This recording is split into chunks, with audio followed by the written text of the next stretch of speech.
Hey guys, it's Kathy here at Parents Academy. I'm trying something new. I'm going to do a live video about brain development. Last night in class we were talking about the fact that from birth to age 4, 90% of your child's brain is developed. So we talked about the brain cells being just a lot of loose parts.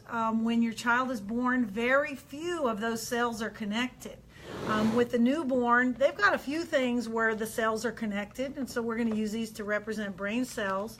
A newborn already comes kind of like built in out of the package with the reflex, the brain connection for sucking. So if the baby did not know how to move its mouth and get it going, there would be nothing coming out of that bottle or out of the breast. So some brain connections are made early on before birth, but the majority of the brain cells are not connected, and connections happen through a lot of different ways that we interact with the child.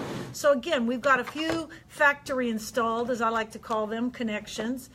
Babies are aware and they figure out over time, when I cry, that might get attention. Somebody will answer, and as crying gets a response from a loving, responsive caregiver, then the child begins to know and understand, but it takes time. Sometimes we wonder, why is my baby freaking out so bad? I'm right here. I'm getting the bottle. It's getting ready. Give me a second. Their brain does not have the connections required to be able to figure out, what is a second? What are you talking about? Who are you, crazy person? And why aren't you giving me food?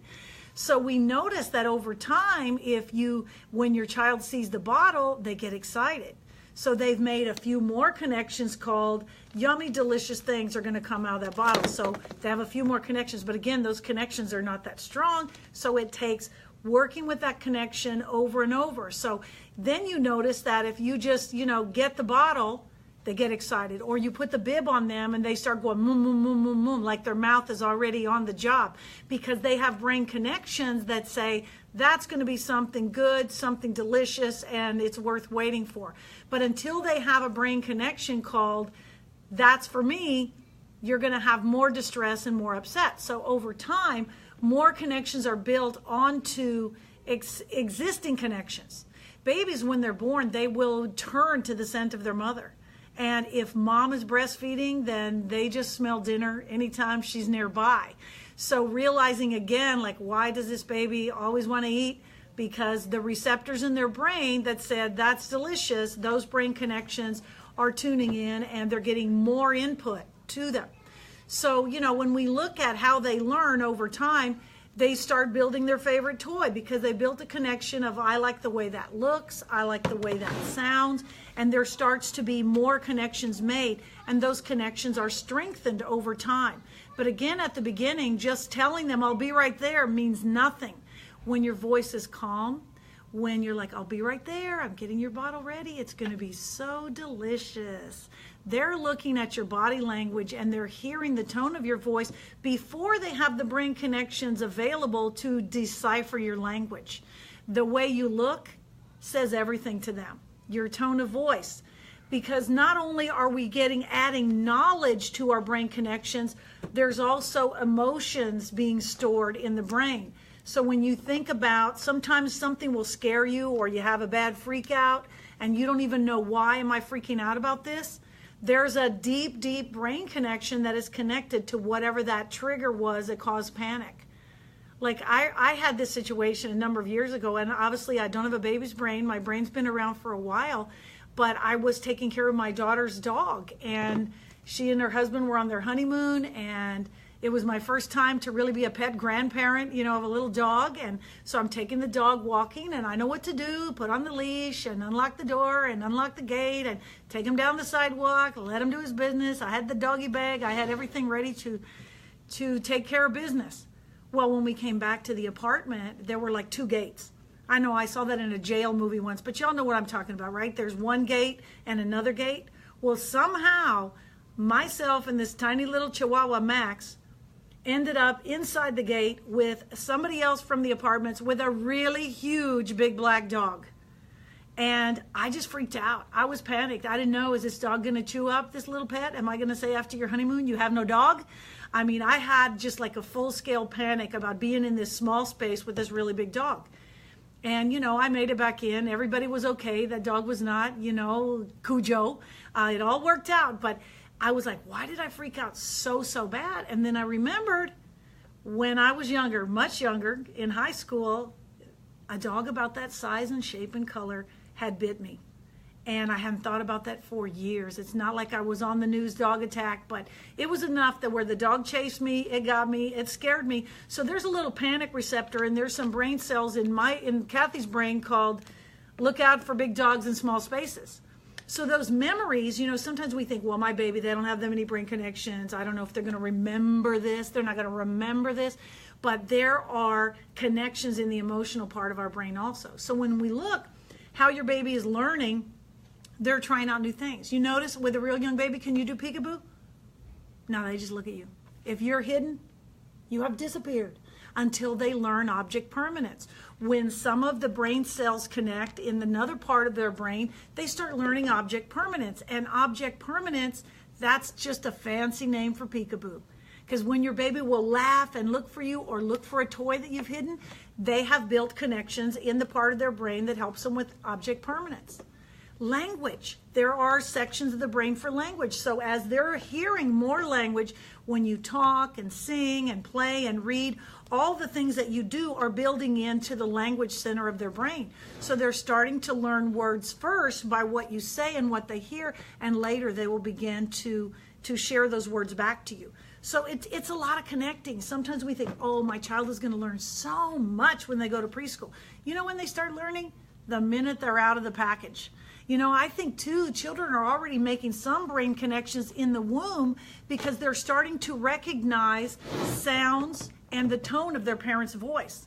So, we sound like Charlie Brown's teacher. If you can imagine inside the womb, on Charlie Brown, whenever there's an adult, what do the adults sound like? Wah, wah, wah, wah, wah, right? Well, that's what we sound like to our baby when they're in the womb, because they're getting a very muffled sound in that little interior ocean where they reside before birth. But they're recognizing the tones. If you think about it, in your house, you can hear someone talking in the other room, and maybe you can't make out everything they're saying, but you know who it is because those tones. So your child already has just a few brain connections of that sounds like my mommy, that sounds like my daddy, that's my sister, that's my brother. And once they get to know you on the other side, then they start building connections to you. So that's why they get excited when they see you, because their brain has built a little map of this face, this look, this sound, this smell. This is somebody important to me, who loves me, who cares for me. So these connections continue and continue and continue. And as those connections grow, they get stronger. Connections that are not made will fade away. So, we start out with, billions of brain cells, and every single one of them does not connect. If they did, our head would be, maybe around this big. The cells, when they say use it or lose it, that's true about brain cells. So we want to be talking, singing, playing, reading, and helping children combine knowledge. I was sharing with the class last night, one of the times we were on a field trip with one of the toddler groups. And so we're at the petting zoo, where you can get a hairbrush and brush a goat, I call it Pet-A-Goat Junction. I know that's a really old show, and some of you are like, what is she talking about? If you know about Pet-A-Goat Junction, you go way back to black and white TV. Anyway, if you don't have a brain connection for that, that's okay. You can Google it. All right, so anyway, we're at the little part where you're petting the goats, and one of the children says, oh, look, a doggy, I pet a doggy. And, one of the adults on the trip like, that's a goat. And I'm like, well, you know what? Your child has made a lot of brain connections of what a dog looks like. If I had a dog and a goat, they're kind of the same shape. They could be similar to the same size. There's more similar of them than there is different. And so when a child sees a goat and thinks it's a dog, they have a brain connection for dog, and they're adding to that. And that's what we're doing all the rest of our life, is adding to the knowledge we have. So constructing that knowledge is what we're doing. So, a child thinking a goat and a dog are related, to me, a dog, some dogs and goats actually look more like each other than a dog and a cat. So when we think of knowledge, how we construct knowledge, it's what we learn over time. Think about something you learned as a kid, like the times tables. And the times tables, you know, you had to memorize them, you had to practice them, you had to go 6 times 954, 6 times 954, until you strengthen that connection. Our brain is still connecting. Yes, we can still learn, we can still grow, but the massive learning that goes on in our life happens between birth and age 5. Our capacity to learn is set in place by early experience. You know, it's not, you can't catch up later. You know, like we think, oh, I'll catch up sleep on the weekend, which that never happens, does it? But we think that. With the child, they're not going to catch up. There's windows of opportunity for each area of the brain to develop. And if that opportunity is missed, you cannot go back and make up for that later. From birth to age 5, 90% of the brain is developed. So our capacity for learning starts before we're even in formal school. Our brain is much more elastic to accept in the language part of the brain earlier times in life. Children who hear more than one language as a young child, they're not confused. They're more bilingual, trilingual, and everything lingual than we are as adults, because their brain is more elastic and more able to accept that. So the more we can expose our children to knowledge and experience hands-on, the greater their knowledge will be. So I don't know if you can see how big my structure is getting here, but it's getting bigger, it's getting taller, it's getting stronger, and that's how brain connections work over time. You know, think about, you know, when you go somewhere for the first time, you don't have a brain connection to figure out how do I get there. But what do we do in today's world? We got Google Maps, we have GPS, we have all these ways to find it. And so we know, well, maybe I don't have to learn that because I can just GPS next week and I'll just make a connection with the GPS. But you know, when it says no internet service, you're lost. We got to look at what connections we have in the brain. You know, I laugh sometimes because as a kid, I really learned my math hardcore. I could do a lot of math in my head. And, you know, at the after Christmas sales, I'll be with someone and say, oh, that's going to be so this much, this much, this much. And people are like, do you work here? And I'm like, no, but I could do math. You know, the math part of my brain is pretty strong. Other parts of my brain, not so much. Okay, so we all have connections in every area, but sometimes we got like a superpower connection, and sometimes we have like, I can manage connection. But when we look at our young children, everything that they do goes into those connections building. So we're like, why are they putting everything in their mouth? Well, their mouth is the most sophisticated part of their information gathering system. So they are going to keep doing that. What can you do?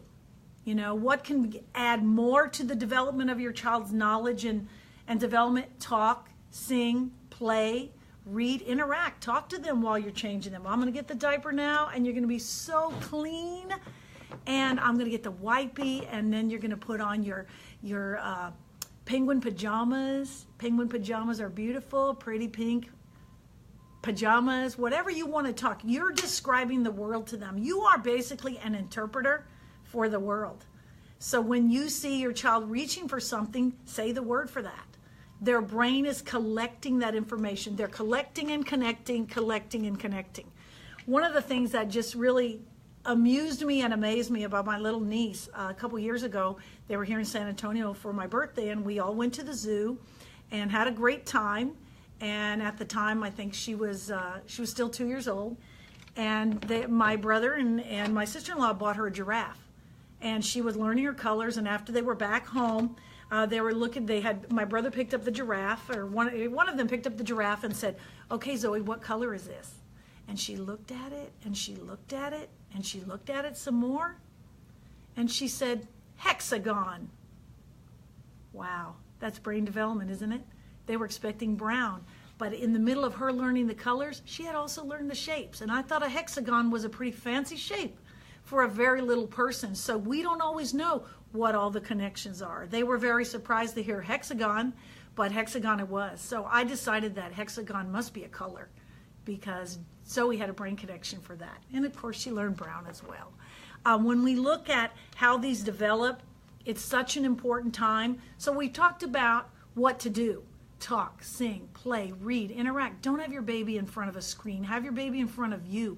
Your relationship with your child is what's going to build these brain cells the most, not what they see on a screen. What are things that would inhibit or hold back brain development? High stress. Children in a high stress life zone are not building the connections. They've done brain scans of children whose needs were not met, their emotional needs. They were left to cry and cry and cry. And what do people tell you? Let them cry, let their lungs develop. You know, if their lungs were not developed, they would not be out of the NICU. So one of the things we have to keep in mind is they need to build that bond of trust. And the way that we make the optimal brain development is keeping them well taken care of and responded to. When children learn that they will get a response, it gives them comfort. You know, sometimes we think, well, I just got to get them to stop crying. I got to get them to stop crying. Sometimes you try everything and they still cry, but if you're there for them, you're building that emotional part of their brain that says, I'm okay, I'm safe, I can make it through this crisis, whatever it is. And they don't have the cognitive reasoning at an early age to get that. We're like, wait a minute, I'm getting your bottle. If we give a stress face, we just passed it on to them, and they're reading our body language. So when we look at how do I help this develop, part of that is taking care of you. Part of that has to be that we're going to be tuned in to our own needs because we're building and constructing our life 1 minute at a time while we try to take care of theirs. So when we think about brain development, we want to try to meet their needs as quickly and calmly as possible. We want to enrich their life with books and stories and games and songs and just silly songs that you make up. You having a conversation with them, making eye contact with them is the best fuel for their brain. So take some time and just have some fun with your baby, and you're going to be developing brain development minute by minute. Thanks for joining me on this Facebook Live. If there are other topics you'd like me to talk about, I just kind of got inspired by our class last night and wanted to throw this together for you guys on brain development. And we'd love to have you in one of our upcoming workshops. Like, comment, subscribe, check out our videos on YouTube. And we just want to be here to help you in the busy life of raising the next generation. Parents Academy has got your back. See you next time.